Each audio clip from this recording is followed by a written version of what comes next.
Bismillahirrahmanirrahim. Assalamualaikum warahmatullahi wabarakatuh. Kali ini kita akan membahas materi tentang limit fungsi aljabar. Dalam matematika, limit merupakan nilai hampiran suatu variabel pada suatu bilangan real. Notasinya, limit fungsi fx pada saat x mendekati a sama dengan L. Dijabarkan sebagai limit fungsi fx pada saat x mendekati a sama dengan L. Jadi cara bacanya itu seperti ini ya. Limit fungsi fx pada saat x mendekati a sama dengan L. Artinya, jika x mendekati a tetapi x tidak sama dengan a, maka fx-nya mendekati nilai L. Suatu limit dikatakan ada jika limit tersebut memiliki limit kiri dan limit kanan yang sama. Jadi dapat ditulis limit fungsi fx pada saat x mendekati a pangkat negatif sama dengan limit fungsi fx pada saat x mendekati a pangkat positif. Jadi limit kiri adalah pendekatan nilai fungsi real dari sebelah kiri yang dinotasikan limit fungsi fx pada saat x mendekati a negatif atau a pangkat negatif. Jadi ini limit kiri ya. Sedangkan limit kanan adalah pendekatan nilai fungsi real dari sebelah kanan yang dinotasikan limit fungsi fx pada saat x mendekati a positif atau a pangkat positif. Jadi ini limit kanan. Jadi, suatu limit dikatakan ada atau suatu fungsi dikatakan memiliki limit jika limit kiri dan limit kanan itu sama atau limit kiri sama dengan limit kanan. Contoh yang pertama yaitu limit fungsi x kuadrat dikurang 1 per x dikurang 1 pada saat x mendekati 1 sama dengan titik-titik-titik. Nah, di sini kita akan mencari tahu apakah fungsi tersebut memiliki limit atau tidak. Fungsi fx sama dengan x kuadrat dikurang 1 per x dikurang 1 terdefinisi untuk semua x bilangan real kecuali x sama dengan 1. Karena jika x sama dengan 1, maka f1 sama dengan 1 kuadrat dikurang 1 per 1 dikurang 1 sama dengan 1 kuadrat itu 1 dikurang 1, 0. Per 1 dikurang 1, 0, jadi 0 per 0, menghasilkan nilai tak tentu. Maka untuk itu kita akan mencari nilai limit kiri dan limit kanannya terlebih dahulu dengan menggunakan tabel pembantu. Untuk tabelnya, itu di baris pertama terdapat nilai x dan di baris kedua itu nilai fx. Nah, untuk nilai x-nya, kita akan menentukan limit kiri dan limit kanannya terlebih dahulu.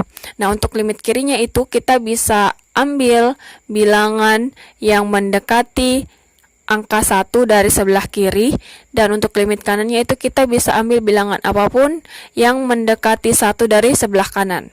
Nah, untuk limit kirinya itu ada 0,8, 0,9, dan 0,99 dan seterusnya. Ini nilai yang mendekati 1 dari sebelah kiri. Nah, untuk limit kanannya itu ada 1,2, 1,1, 1,01 dan seterusnya. Ini nilai yang mendekati 1 dari sebelah kanan. Nah, setelah kita sudah tentukan nilai x-nya, maka kita cari nilai fx-nya. Untuk mencari nilai fx-nya itu, Ibu contohkan satu saja ya. Untuk x sama dengan 0,8, maka f 0,8 itu sama dengan kita gunakan fungsi ini dengan mengganti nilai x-nya itu sama dengan 0,8 sama dengan 0,8 kuadrat dikurang 1 per 0,8 dikurang 1. Hasilnya itu sama dengan 1,8. Jadi untuk x sama dengan 0,8 maka fx-nya itu 1,8. Nah, begitupun juga dengan x sama dengan 0,9 maka fx-nya itu 1,9. Untuk x 0,99 maka fx-nya itu 1,99. Nah, untuk limit kanannya juga seperti itu. Untuk x-nya 1,2 maka fx-nya itu kita peroleh 2,2. Untuk x-nya 1,1 fx-nya itu 2,1. Untuk x-nya 1,01 fx-nya itu 2,01. Nah, dari sini dari fx-nya kita perhatikan bahwa untuk limit kiri itu semakin mendekati angka 2, begitupun juga dengan limit kanan, fx-nya itu semakin mendekati angka 2. Maka dari sini kita dapat simpulkan bahwa limit fungsi x kuadrat dikurang 1 per x dikurang 1 pada saat x mendekati 1 pangkat negatif sama dengan 2. Nah, begitupun juga dengan limit kanannya. Limit fungsi x kuadrat dikurang 1 per x dikurang 1 pada saat x mendekati 1 pangkat positif sama dengan 2. Nah, jadi dapat disimpulkan bahwa karena limit kiri dan limit kanannya sama, maka fungsi tersebut memiliki limit, yaitu limit x kuadrat dikurang 1 per x dikurang 1 pada saat x mendekati 1 sama dengan 2. Sekarang kita beralih ke contoh kedua, yaitu limit fungsi x per x dikurang 2 pada saat x mendekati 2 sama dengan titik-titik. Nah, sama dengan contoh yang pertama, kali ini kita juga akan mencari tahu apakah fungsi tersebut memiliki limit atau tidak. Jadi langsung saja kita gunakan tabel penolong. Untuk baris pertama itu nilai x dan untuk baris kedua itu nilai fx. Untuk nilai x-nya, kita tentukan nilai yang mendekati 2 dari sebelah kiri dan nilai yang mendekati 2 dari sebelah kanan. Untuk nilai yang mendekati 2 dari sebelah kiri, kita bisa ambil 1,7, 1,8, 1,9, dan seterusnya. Untuk nilai yang mendekati 2 dari sebelah kanan, kita bisa ambil 2,3, 2,2, 2,1, dan seterusnya. Nah, setelah itu, kita cari nilai fx-nya. Untuk x sama dengan 1,7, maka f 1,7-nya itu sama dengan 1,7 per 1,7 dikurang 2 sama dengan minus 5,67. Nah, untuk x 1,7, fx-nya itu minus 5,67. Untuk x 1,8, fx-nya itu minus 9. Untuk x 1,9, fx-nya itu minus 19. Nah, begitupun juga dengan nilai yang mendekati 2 dari sebelah kanan. Untuk x sama dengan 2,3, maka fx-nya itu sama dengan 7,67. Untuk x 2,2, fx-nya itu 11. Untuk x 2,1, fx-nya itu 21. Nah, dari sini kita perhatikan bahwa limit kiri dan limit kanan tidak mendekati nilai yang sama. Karena nilai fx pada saat x mendekati 2 itu nilainya semakin mengecil. Sedangkan nilai fx pada saat x mendekati 2 itu nilainya semakin membesar. Nah, jadi limit fungsi x per x dikurang 2 pada saat x mendekati 2 pangkat negatif sama dengan minus tak terhingga. Dan limit fungsi x per x kurang 2 pada saat x mendekati a pangkat positif sama dengan tak terhingga. Nah, jadi dapat disimpulkan bahwa karena limit kiri dan limit kanan berbeda, maka fungsi tersebut tidak memiliki limit. Setelah kita membahas konsep dasar limit, sekarang kita beralih ke menentukan nilai limit fungsi aljabar. Ada 3 poin yang akan kita bahas dalam menentukan nilai limit fungsi aljabar. Yang pertama yaitu substitusi nilai a. Jika fa terdefinisi, maka limit fungsi fx pada saat x mendekati a sama dengan fa. Contohnya, limit fungsi 2x ditambah 4 per 2x pada saat x mendekati 2, maka langsung saja kita substitusikan nilai x-nya menjadi 2. Sama dengan 2x ditambah 4 sama dengan 2 dikali 2 ditambah 4 per 2x, 2 dikali 2. 2 dikali 2, 4, 4 ditambah 4 per 2 dikali 2, 4. 4 ditambah 4, 8, 8 per 4 sama dengan 2. Maka kita peroleh limit fungsi 2x ditambah 4 per 2x pada saat x mendekati 2 sama dengan 2. Yang kedua, jika fa tidak terdefinisi, maka limit fungsi fx pada saat x mendekati a sama dengan tidak ada. Contohnya, limit fungsi 3x ditambah 4 per 2x dikurang 2 pada saat x mendekati 1 sama dengan, jadi sama dengan poin yang pertama tadi, langsung saja kita substitusikan nilai x-nya menjadi 1. 3x ditambah 4 sama dengan 3 dikali 1 ditambah 4. Per 2x dikurang 2 sama dengan 2 dikali 1 dikurang 2. 3 dikali 1 ditambah 4 sama dengan 3 ditambah 4. Per 2 dikali 1 dikurang 2 sama dengan 2 dikurang 2. 3 ditambah 4 sama dengan 7. 2 dikurang 2 sama dengan 0. 7 per 0 sama dengan tidak terdefinisi. Karena hasil yang kita peroleh tidak terdefinisi, maka fungsi tersebut tidak memiliki limit. Yang ketiga, jika fa sama dengan 0 per 0, maka diperlukan strategi penyelesaian, yaitu ada 2 strategi penyelesaian yang bisa kita gunakan. Yang pertama pemfaktoran, yang kedua perkalian sekawan. Untuk contoh pemfaktoran, perhatikan limit x kuadrat dikurang 5x ditambah 6 per x kuadrat dikurang x dikurang 2 pada saat x mendekati 2. Ketika X-nya disubstitusikan menjadi 2, maka kita peroleh hasilnya itu 0 per 0. Nah, ketika yang kita peroleh hasilnya 0 per 0, maka langkah yang akan kita lakukan selanjutnya yaitu pemfaktoran atau perkalian sekawan. Karena di sini bentuknya persamaan kuadrat, maka kita gunakan pemfaktoran. Limit fungsi x kuadrat dikurang 5x ditambah 6 per x kuadrat dikurang x dikurang 2 pada saat x mendekati 2, maka untuk penyebutnya dan pembilangnya kita cari dulu faktornya. Nah, untuk pembilangnya x kuadrat dikurang 5x ditambah 6, pemfaktorannya itu kita simpan x di sini 1, di sini x1. Nah, setelah itu kita cari bilangan yang apabila dijumlahkan itu hasilnya minus 5, dan apabila dikali itu hasilnya positif 6. Otomatis minus 3 dengan minus 2. Minus 3 ditambah minus 2 sama dengan minus 5. Minus 3 dikali minus 2 sama dengan positif 6. Maka di sini pemfaktorannya x dikurang 3 dikali x dikurang 2.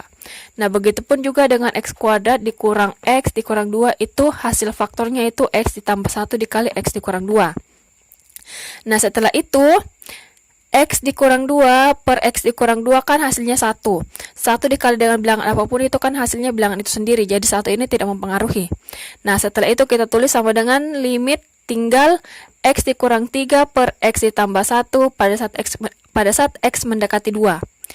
Nah, karena bentuknya sudah paling sederhana, maka langsung saja kita substitusikan nilai x-nya menjadi 2.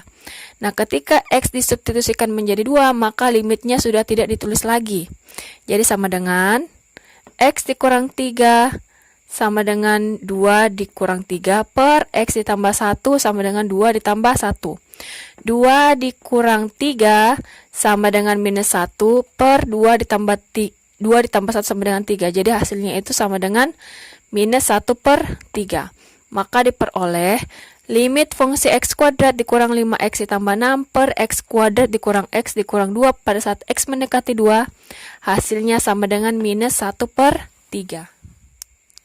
Selanjutnya contoh perkalian sekawan. Nah, perhatikan contohnya, misalnya limit fungsi 2 dikurang akar x ditambah 1 per x dikurang 3 pada saat x mendekati 3. Ketika x-nya langsung disubstitusikan menjadi 3, maka kita peroleh hasilnya 0 per 0. Nah, ketika hasilnya diperoleh 0 per 0, maka kita memerlukan strategi penyelesaian. Ada dua strategi penyelesaian yang bisa kita gunakan, yaitu yang pertama pemfaktoran, yang kedua perkalian sekawan. Nah, untuk menentukan strategi penyelesaian apa yang tepat yang bisa kita gunakan, yaitu dengan memperhatikan fungsinya. Ketika fungsinya berbentuk persamaan kuadrat, maka strategi penyelesaian yang tepat yang bisa kita gunakan yaitu pemfaktoran. Nah, ketika bentuknya bukan persamaan kuadrat, maka kita bisa menggunakan strategi penyelesaian dengan perkalian sekawan. Karena bentuk fungsinya bukan persamaan kuadrat, maka kita bisa gunakan strategi penyelesaiannya dengan menggunakan perkalian sekawan. Nah, jadi limit fungsi 2 dikurang akar x ditambah 1 per x dikurang 3 pada saat x mendekati 3 sama dengan limit fungsi 2 dikurang akar x ditambah 1 per x dikurang 3 pada saat x mendekati 3 dikali dengan bentuk sekawannya. Jadi perhatikan fungsi pada pembilangnya, di sini 2 dikurang akar x ditambah 1. Maka bentuk sekawannya itu 2 ditambah akar x ditambah 1 per 2 ditambah akar x ditambah 1. Jadi ketika di sini bentuk operasinya pengurangan, maka untuk bentuk sekawannya itu penjumlahan. Atau ketika di sini dia tandanya negatif, maka untuk bentuk sekawannya itu bentuknya positif. Jadi kebalikan dari fungsi yang sudah ditentukan.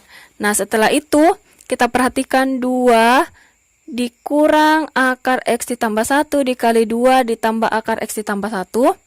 Di sini kan sama fungsinya, cuman yang menandakan ada yang positif, ada yang negatif. Maka kita bisa ubah bentuknya. Ketika A dikurang B dikali A ditambah B, maka hasilnya itu sama dengan A kuadrat ditambah B kuadrat. Maka di sini 2 pangkat 2 dikurang akar X ditambah 1 pangkat 2. Per dikali juga penyebutnya, X dikurang 3 dikali 2 ditambah akar X ditambah 1. Nah, setelah itu 2 pangkat 2 sama dengan 4. Akar dengan pangkat 2 itu dicoret, jadi tinggal dikurang X ditambah 1.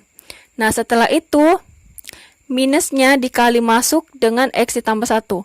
Minus kali X minus X. Minus dikali positif 1 sama dengan minus 1. Nah, setelah itu 4 dikurang 1 sama dengan 3. Jadi tinggal 3 dikurang X. Nah, setelah itu kita perhatikan di sini penyebutnya X dikurang 3 dikali 2 ditambah akar X ditambah 1. Nah, untuk itu kita ubah bentuk 3 dikurang X, kita kali dengan minus. Jadi minus dikali X dikurang 3. Minus dikali X kan minus X. Minus dikali minus 3 sama dengan positif 3. Jadi sama, cuman bentuknya yang berbeda. Nah, setelah itu X dikurang 3 per X dikurang 3 kan hasilnya 1. Makanya di sini kita coret. 1 dikali dengan bilangan apapun pasti hasilnya bilangan itu sendiri. Jadi 1 ini tidak mempengaruhi. Jadi tinggal minus 1 per 2 ditambah akar X ditambah 1. Karena bentuknya sudah paling sederhana, maka langsung kita substitusikan nilai X-nya yang mendekati yaitu 3. Nah, ketika X-nya sudah disubstitusikan menjadi 3, maka limitnya sudah tidak ditulis.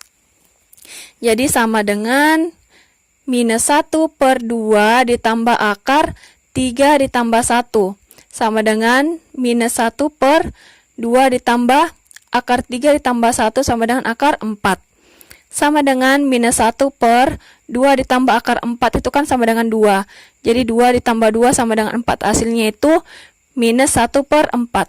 Maka diperoleh hasil limit fungsi 2 dikurang akar X ditambah 1 per X dikurang 3 pada saat X mendekati 3 sama dengan minus 1 per 4. Jadi dapat Ibu simpulkan bahwa dalam menentukan nilai limit fungsi aljabar ada 3 poin atau 3 langkah yang bisa kita lakukan, yaitu yang pertama, substitusikan nilai A. Jika FA terdefinisi, maka limit fungsi fx pada saat x mendekati A sama dengan FA. Dengan kata lain, hasil dari substitusi nilai x yang mendekati adalah nilai limitnya. Nah, yang kedua, jika FA tidak terdefinisi, maka limit fungsi fx pada saat x mendekati A sama dengan tidak ada. Jadi jika hasil yang diperoleh tidak terdefinisi, maka fungsi tersebut tidak memiliki limit. Yang ketiga, jika FA sama dengan 0 per 0, maka kita memerlukan strategi penyelesaian. Ada 2 strategi penyelesaian yang bisa kita gunakan, yaitu yang pertama pemfaktoran dan yang kedua perkalian sekawan. Nah, bagaimana cara menentukan strategi penyelesaian yang tepat yang bisa kita gunakan? Yaitu dengan memperhatikan fungsi yang sudah ditentukan. Jika fungsi yang sudah ditentukan berbentuk persamaan kuadrat, maka strategi penyelesaian yang tepat yang bisa kita gunakan yaitu dengan pemfaktoran. Dan jika fungsi yang sudah ditentukan itu tidak berbentuk persamaan kuadrat, maka strategi penyelesaian yang bisa kita gunakan yaitu perkalian sekawan. Yang terakhir, silakan perhatikan sifat-sifat limit fungsi berikut. Sekian pembahasan materi kali ini. Wassalamualaikum warahmatullahi wabarakatuh.